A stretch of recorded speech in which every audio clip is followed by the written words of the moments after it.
नमस्कार, मैं पल्लवी डोंगरे और न्यूज नेट नेटवर्क पर आप सभी का स्वागत है।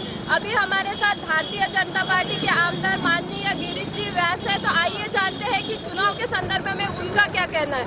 तो सर, भारतीय जनता पार्टी का इस चुनाव में क्या एजेंडा है? देखिए, हमारा शुरू से लक्ष्य रहा है विकास। भारतीय जनता पार्टी केवल नागपुर में या राज्य में या देश में ऐसी पार्टी है जो एक विजन लेकर विकास को भूमिका लेकर एजेंडा लेकर काम करती है। 2007 में हमने नागपुर महानगर पालिका का चुनाव लड़ा।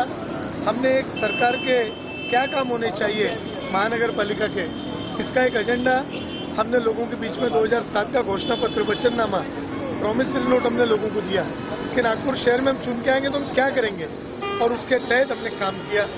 हमको फिर से 2012 में जनता ने जब चुनाव को गए तब 2007 के विकास किए हुए कामों के आधार पर 2012 में हमको फिर चुन के दिया। 2012 में चुनाव के पहले हमने फिर एक घोषणा पत्र किया, और वो घोषणा पत्र अभी तक जो 2017 तक चल रहा है, 2 दिन के अंदर इसका किया हुआ सारा काम हमने संकलित कर लिया है कि हमने जो बोला वो किया। ये लीजिए सबूत, ये हम लोगों को दे रहे हैं। और 2017 से 2022 नागपुर शहर हमारी दृष्टि में क्या है, नागपुर शहर की आत्मा क्या कहती है, नागपुर शहर के रास्ते क्या होंगे, बिजली क्या होगी, पानी क्या होगा, ये सारी बातें हमने उसमें समाहित की है। वचननामा सारी पार्टियों का आ गया है, 2 दिन में हमारा आ जाएगा, सब तैयार है। केवल हम राह देख रहे हैं, बाकी लोगों की हम परसों नरसों तक दे देंगे। और उसमें नागपुर शहर की जनता को एक विश्वास, एक वचन माननीय नितिन जी गडकरी का महानगर पालिका के माध्यम से, माननीय देवेंद्र जी फडणवीस का महानगर पालिका के माध्यम से हम एक वचननामा देंगे कि राज्य और केंद्र सरकार की तरफ से आने वाले अनुदान और पैसे नागपुर शहर की जनता को एक एक पैसा विकास का, योजनाओं का हम पहुंचाने की कोशिश महानगर पालिका के माध्यम से करेंगे। ये वचननामा हम दे रहे हैं। तो सर, अभी आपने जैसे कहा कि हम पानी, सभी विकासों के साथ साथ पानी जैसे है लोगों को पहुंचाना चाहिए, बट अभी जब से भारतीय जनता पार्टी ने 24/7 का जब से लागू किया है, तो काफी लोगों की शिकायतें हैं कि उस कारण हमारे बिल ज्यादा आ रहे हैं, तो इस पर आप क्या कहना चाहोगे? नहीं, बिल्कुल भी गलत बात है। इसमें कहीं पर भी बिल ज्यादा नहीं आ रहे किसी के भी। 24/7 पहले तो ऐसा महानगर पालिका नो प्रॉफिट नो लॉस पर पानी की व्यवस्था चलाती थी, और यही स्थिति पानी के संदर्भ में है।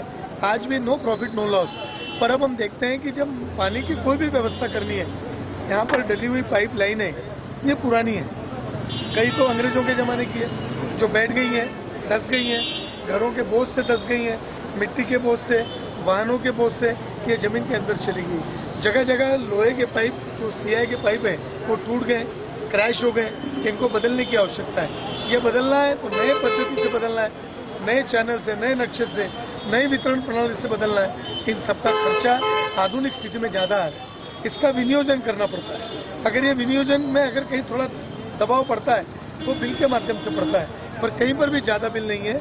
उल्टा महानगर पालिका ने अभी 3 महीने पहले एक योजना लाई थी, और जिनके तरफ थकित पैसे हैं उनके हमने बिल 50% हमने कम कर दिए कि 50% भुगतान कीजिए और अपने पानी के बिल से छुटकारा पाइए।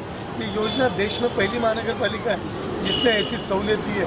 हम चाहते हैं कि पुराना अकाउंट बंद हो जाए, नया अकाउंट चले, उसको पानी मिले, उसको सेवा मिले, सुविधा मिले, और ये दिशा में हमारा काम चले। धन्यवाद। Thank you sir. सर ने हमें बताया कि किस प्रकार से भारतीय जनता पार्टी का किस प्रकार से कार्य जारी है, और उनकी सत्ता आने पर भी किस प्रकार से कार्य जारी रहेगा। इसी के साथ कैमरा पर्सन केशव के साथ Pallavi Dongre, news net network. और हमारी आगे की न्यूज देखने के लिए प्लीज सब्सक्राइब कीजिए। धन्यवाद।